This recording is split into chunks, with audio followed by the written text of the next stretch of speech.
Pose with the bands. Pose with the pose with the pose with the bands. Pose with the pose with the pose with the bands. Pose with the bands. Pose with the bands. Pembahasan pertama yaitu activity based costing.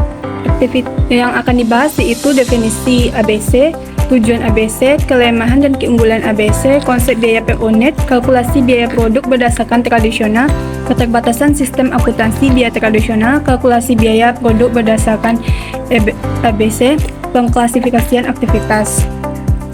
Yang pertama yaitu pengertian ABC atau activity based costing adalah metode akuntansi biaya yang mengidentifikasi dan mengalokasikan biaya berdasarkan aktivitas yang dilakukan dalam proses produksi. Dengan sistem ini, setiap aktivitas yang memicu biaya atau cost driver diidentifikasi dan biaya tersebut dibebankan pada produk atau jasa berdasarkan penggunaan aktivitas tersebut. Tujuan dari ABC adalah untuk memberikan informasi biaya yang lebih akurat sehingga manajemen dapat membuat keputusan yang lebih baik terkait harga, profitabilitas, dan pengendalian biaya. Selanjutnya itu ada tujuan dari ABC. Yang pertama itu mengalokasikan biaya secara lebih akurat kepada produk atau layanan berdasarkan aktivitas yang dilakukan. Yang kedua, memberikan informasi yang lebih jelas. Yang ketiga, membantu manajemen dalam pengambilan keputusan. Dan yang keempat, ada mengidentifikasi aktivitas yang tidak memberikan nilai tambah dan mengurangi atau menghilangkan untuk efisiensi biaya. Selanjutnya itu ada keunggulan dan kelemahan ABC.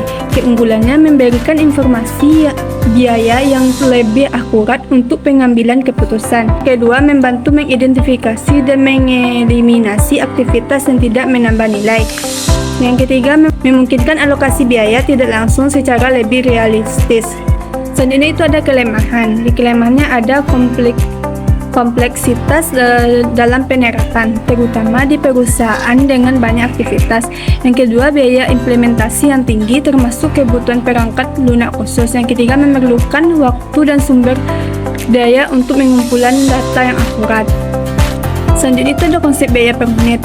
Biaya per unit adalah total biaya produksi dibagi dengan jumlah unit yang diproduksi. Kegiatan tingkat unit adalah kegiatan yang dilakukan terhadap tiap unit.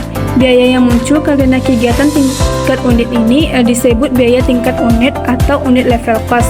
Jadi biaya tingkat unit adalah biaya yang meningkat saat satu unit diproduksi.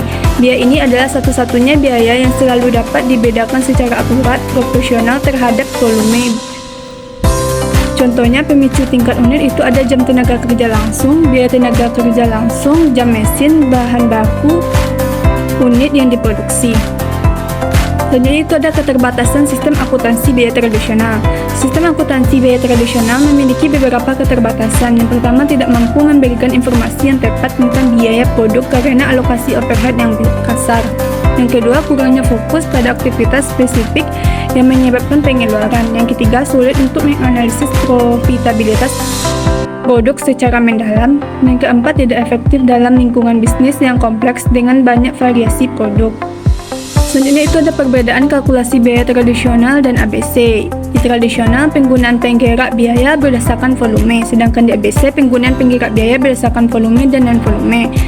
Di tradisional hanya ada satu cost pool, di ABC terdapat beberapa cost pool. Yang ketiga, menggunakan satu dasar alokasi, sedangkan di ABC menggunakan dasar alokasi berdasarkan aktivitas. Selanjutnya itu ada pengklasifikasian aktivitas. Yang pertama ada aktivitas unit, yaitu aktivitas yang dilakukan untuk setiap unit produk seperti pemotongan bahan baku. Yang kedua ada aktivitas batch, yaitu aktivitas yang dilakukan untuk sekelompok unit seperti pengaturan mesin untuk produksi batch tertentu. Yang ketiga ada aktivitas produk, yaitu aktivitas yang diperlukan untuk mendukung keberadaan suatu produk tertentu seperti desain produk dan pengembangan.